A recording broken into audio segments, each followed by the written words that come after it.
কবিতা লাইনে প্রথমে আছে মেঘে কইল অন্ধকার, মেঘে কইল অন্ধকার, দেখিতে না পাই কেহ অঙ্গ আপনার। এখানে সব থেকে একটা জানার জিনিস যে কইল, আমরা ভাবি কইল শব্দের অর্থ, এখানে আছে করিল, আমরা ভাবি কইল মানে কিছু বলবে, কিন্তু না, মেঘ বলেছে মেঘ কইল অন্ধকার, মেঘ কইল অন্ধকার, দেখিতে না পায় কেহ অঙ্গ আপনার।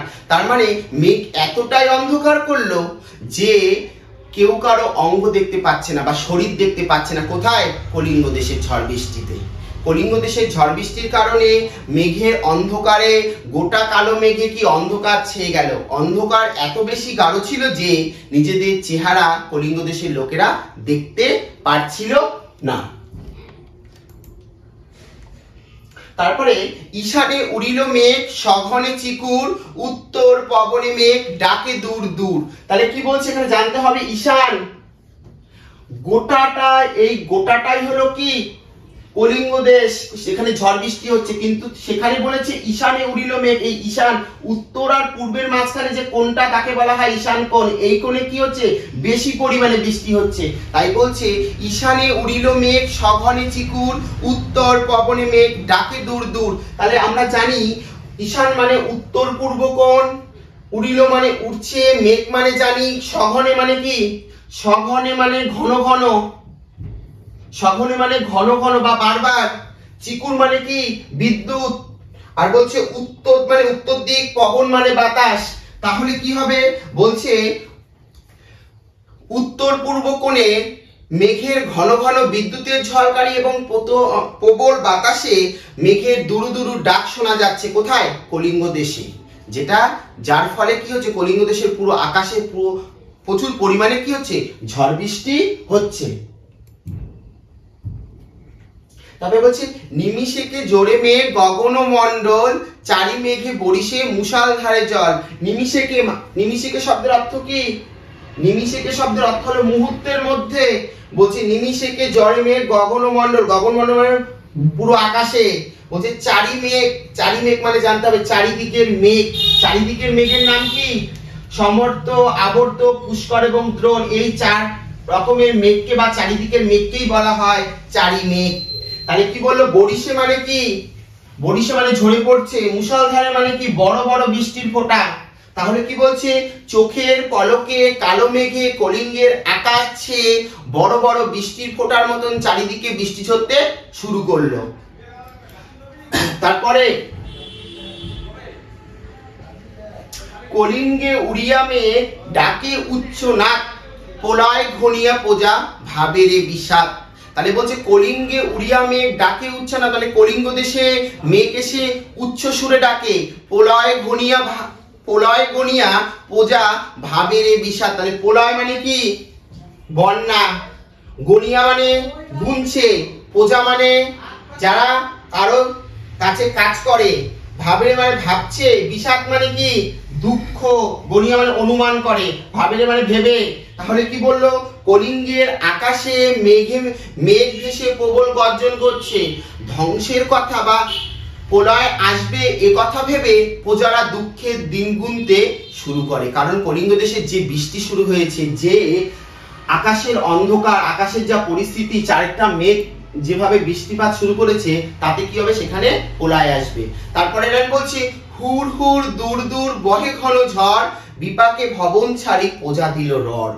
তাহলে হুর হুর দূর দূর বহে ঘন ঝড়, বিপাকে ভবন ছাড়ি প্রজা দিল রড়। তাহলে ঘন মানে কি, আমরা জানি প্রবল, বিপাকে মানে কি, বিপাকে মানে বিপদে, ভবন মানে জানি আমরা, ভবন মানে বাড়ি, আর কি বলছে রড, দৌড়ানো বা পালানো।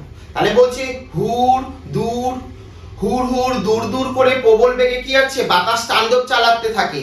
বিপদের আশঙ্কা দেখে বা বিপদ আসবে বলে প্রজারা বাড়ি ছেড়ে বা তাদের ভবন ছেড়ে কি করলো, পালাতে শুরু করলো। কেন? কারণ সেই কলিঙ্গ দেশে ঝড় আসছে, প্রবল বৃষ্টি হবে বলে। তারপরে বলছে ধুলায় আচ্ছাদিত হইল যে হরিৎ, হইল যে ছিল হরিৎ, উল্টাইয়া পড়ে শস্য পূজা চমকিত। তার মানে কি বললো, ধুলায় আচ্ছাদিত হইল যে ছিল হরিৎ, উল্টাইয়া পড়ে শস্য পূজা চমকিত। তার মানে আচ্ছাদিত, ধুলায় আচ্ছাদিত মানে কি ঢাকা পড়া, হইল যে ছিল, হরিত মানে কি ছোট ছোট গাছপালা, উল্টে পড়ে শস্য, প্রজা চমকিত মানে চমকে ওঠে বা আটকে ওঠে। তাহলে কি হলো, সমগ্র সবুজ গাছপালা ধুলোয় ঢেকে যায়। কেন? কলিঙ্গ দেশের ঝড় বৃষ্টির কারণে। ক্ষেতের ফসল নষ্ট হবে ভেবে চাষিরা চমকে ওঠে, কারণ এখন তারা খাবে কি, এই ভয়ে তারা কি করছে, চিৎকার করছে, ভয়ে পালিয়ে যাচ্ছে। তারপরে বলছে চারি মেঘে জল দেয় অষ্ট গজরাজ, সঘরে চিকুর পড়ে বেঙ্গ তর্কা বাজ। চারি মেঘ,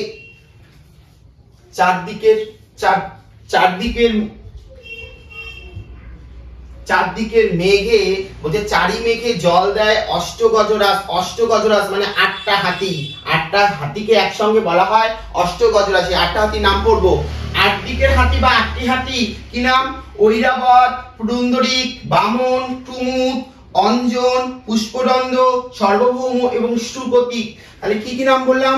ঐরাবত, পুন্দরিক, বামন, টুমুদ, অঞ্জন, পুষ্পদণ্ড, সর্বভৌম এবং শ্রুপতিক।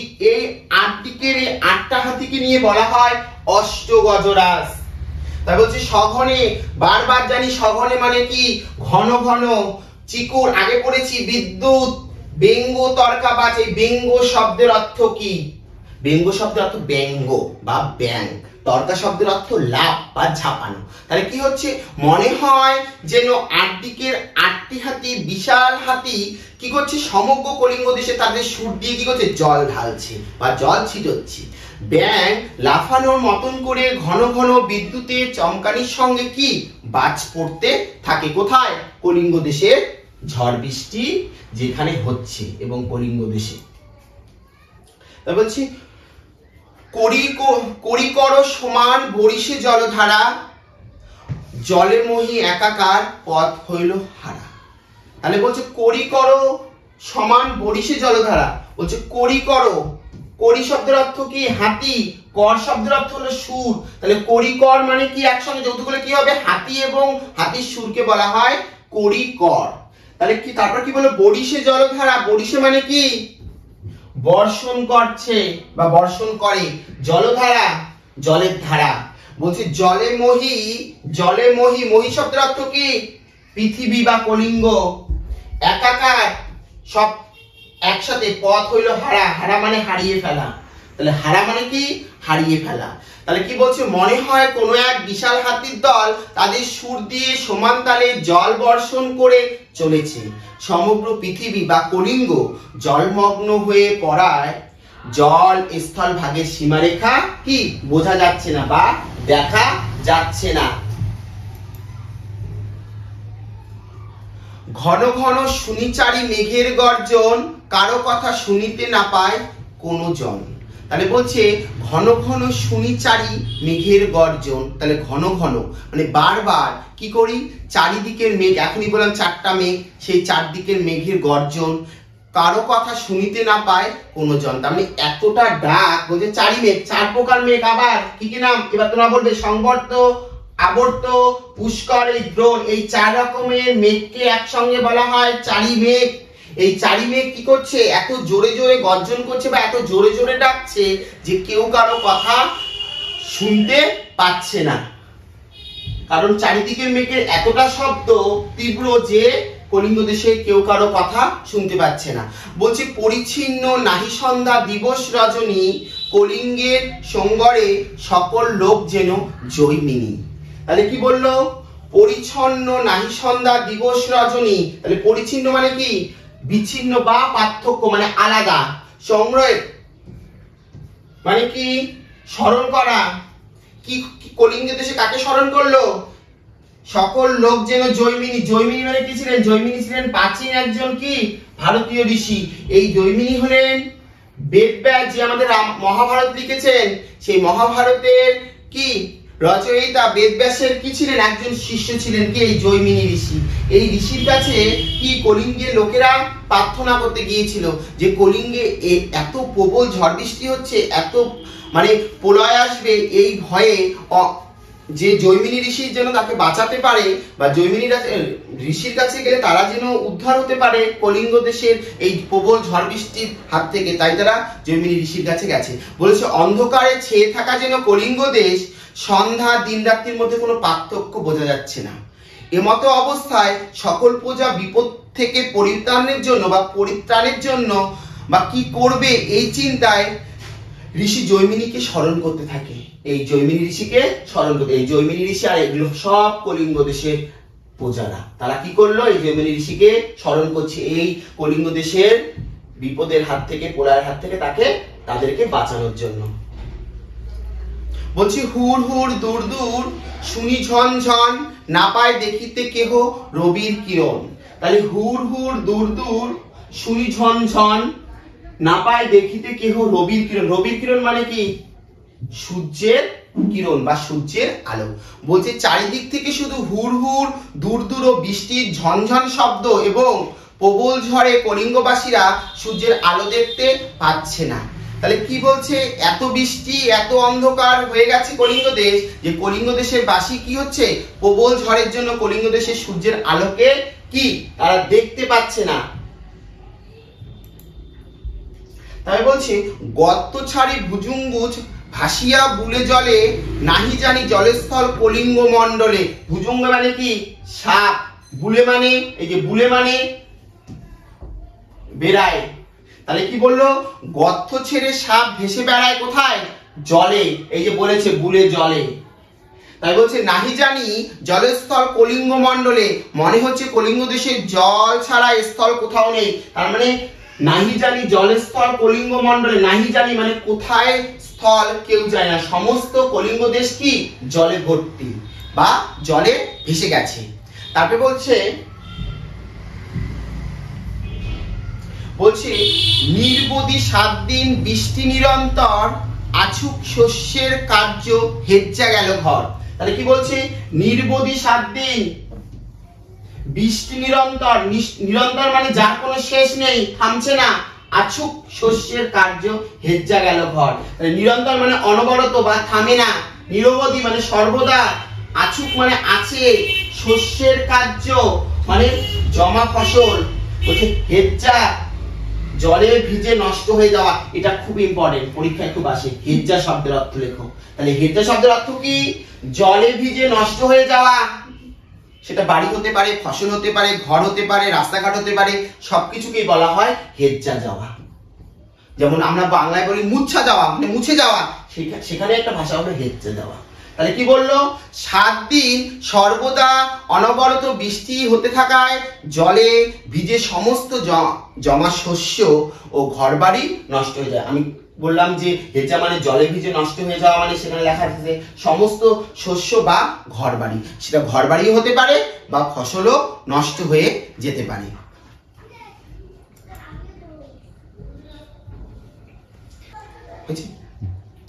মেঝাতে পড়েশীল বিদারিয়া চাল, ভাদ্রপদ মাসে যেন পড়ে থাকা তাল।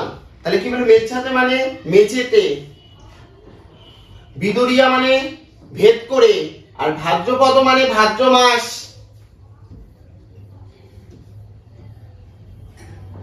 তাহলে কি বললো? শিলাবৃষ্টির শিল চাল ভেদ করে মেঝেতে পড়ে থাকে, ঠিক যেন ভাদ্র মাসে তাল গাছের নিচে পড়ে থাকা পাকা তালের মতন। তাহলে বললো শিলাবৃষ্টি, এই শিলাবৃষ্টিকে কার সঙ্গে তুলনা করেছে কলিঙ্গ দেশের লোকেরা? ভাদ্র মাসে পড়ে পাকা তালের সঙ্গে তুলনা করেছে। পাকা তালের সঙ্গে কাকে তুলনা করলো? সেই শিলাবৃষ্টির শিলকে তুলনা করলো। সেই শিলাবৃষ্টি কোথায় হচ্ছে? কলিঙ্গ দেশে। সেই কলিঙ্গ দেশের বৃষ্টির শিলকে ভাদ্র মাসে পড়ে থাকা পাকা তালের সঙ্গে তুলনা করা হলো। চণ্ডীর আদেশ পায় বীর হনুমান, মঠ অট্টালিকা ভাঙ্গি করে খান খান। তাহলে চণ্ডীর আদেশ কে পায়? চণ্ডীর আদেশ পায় বীর হনুমান। তাহলে মঠ অট্টালিকা ভাঙ্গি করে খান খান। তাহলে বলছে মঠ মানে সাধু বা সন্ন্যাসীরা যেখানে থাকে, আর বলছে মঠ ভাঙ্গি করি খান খান মানে ভাঙ্গি মানে ভেঙে করে চুরমার করে দেয়। অট্টালিকা মানে দালান বা কোঠা, দালান বা কোঠা। তাহলে কি বললো, দেবী চণ্ডীর আদেশে বীর হনুমান মন্দির, ঘরবাড়ি, দালান, কোঠা সব ভেঙে চুরমার করে দিচ্ছে।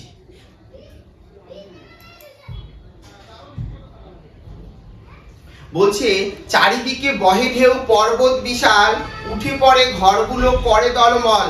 বলছে তাহলে কি বললো, চারিদিকে বহে ঢেউ, পর্বত বিশাল, উঠে পড়ে ঘরগুলো করে দলমল। দলমল করে কেন ঘরগুলো? বলছে পর্বতের সমান চারিদিকের বিশাল ঢেউগুলো ভাঙা ঘরগুলো ভাসিয়ে নিয়ে যাচ্ছে, এর জন্য ঘরগুলো কি করে, দলমল করে।